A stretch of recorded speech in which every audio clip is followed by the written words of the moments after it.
ये कहानी है एक ऐसे सम्राट की जिसके पास पूरा हिंदुस्तान था, लेकिन फिर भी उसने तलवार छोड़कर शांति को चुना। ये कहानी है सम्राट अशोक की। 304 ईसा पूर्व मगध के राजमहल में एक राजकुमार का जन्म होता है। उनके पिता थे सम्राट बिंदुसार और दादा थे महान चंद्रगुप्त मौर्य। कहते हैं उनकी माँ का नाम धर्मा था और उनके जन्म के बाद उन्होंने कहा, अब मैं शोक से मुक्त हो गई हूँ, इसलिए उनका नाम पड़ा अशोक, यानी जो दुख से मुक्त हो। बचपन से ही अशोक अलग थे, बहुत तेज, बहादुर और कठोर। तलवार चलाना, घुड़सवारी, युद्ध कला, हर चीज में वे माहिर थे। कहते हैं वे एक शेर को भी अकेले मार सकते थे, लेकिन उनका स्वभाव काफी कठोर था। इसी वजह से लोग उनसे डरते भी थे। समय आया जब राजगद्दी के लिए संघर्ष शुरू हुआ।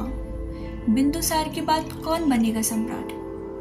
कई राजकुमारों के बीच अशोक ने अपनी शक्ति और बुद्धि से सबको हरा दिया। इतिहास के कुछ वर्णन कहते हैं कि उन्होंने अपने कई भाइयों को भी मार दिया और फिर 269 ईसा पूर्व में वे बने मगध के सम्राट। सम्राट बनने के बाद अशोक और भी कठोर हो गए। उन्होंने अपने दुश्मनों को सजा देने के लिए एक भयानक कारागार बनवाया, जिसे लोग कहते थे अशोक का नर्क। इसी वजह से लोग उन्हें कहने लगे चंड अशोक, यानी क्रूर अशोक। अगले कुछ सालों में अशोक ने अपना साम्राज्य इतना बड़ा कर लिया कि वह अफगानिस्तान से लेकर बंगाल तक फैल गया। सिर्फ एक जगह थी जो अभी तक उनके अधिकार में नहीं आई थी, कलिंग। 260 ईसा पूर्व कलिंग का युद्ध शुरू होता है। एक तरफ अशोक की विशाल सेना और दूसरी तरफ कलिंग के वीर योद्धा। युद्ध इतना भयानक था कि धरती खून से लाल हो गई। लगभग 1 लाख लोग मारे गए और 1.5 लाख से ज़्यादा लोग बंदी बना लिए गए। घर जल गए, परिवार टूट गए और हर तरफ सिर्फ विनाश था।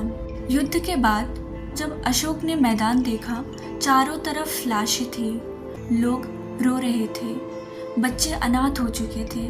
तब पहली बार एक सम्राट का दिल कांप उठा और वे कहते हैं, यह जीत नहीं, यह मेरी सबसे बड़ी हार है। उस दिन के बाद अशोक बदल गए। उन्होंने तलवार छोड़ दी और शांति का रास्ता चुना। उन्होंने अपनाया बौद्ध धर्म और बन गए चंड अशोक से धर्म अशोक। अब उनका जीवन बदल चुका था। उन्होंने अस्पताल बनवाए, सड़कें और कुएं बनवाए, पेड़ लगवाए, जानवरों की हत्या पर रोक लगाई और सबको सिखाया अहिंसा, दया और इंसानियत। अशोक ने सिर्फ अपने राज्य तक ही नहीं बल्कि पूरी दुनिया तक बौद्ध धर्म फैलाया। उन्होंने अपने बेटे महेंद्र और बेटी संघमित्रा को श्रीलंका भेजा और अपने संदेश एशिया के कई देशों तक पहुंचाए। उन्होंने अपने विचारों को पत्थरों और स्तंभों पर लिखवाया। आज भी उन्हें हम अशोक के स्तंभ कहते हैं और हमारे तिरंगे के बीच जो चक्र है वह भी अशोक का ही दिया हुआ है, अशोक चक्र। अशोक ने लगभग 40 साल तक राज किया और 232 ईसा पूर्व में यह महान सम्राट इस दुनिया को छोड़कर चले गए, लेकिन अपने पीछे छोड़ गए एक ऐसा संदेश जो आज भी जिंदा है। एक समय था जब अशोक से लोग डरते थे और एक समय आया जब दुनिया उन्हें अशोक द ग्रेट के नाम से जानने लगी, क्योंकि असली शक्ति तलवार में नहीं होती, वह होती है इंसान के बदलने की हिम्मत में।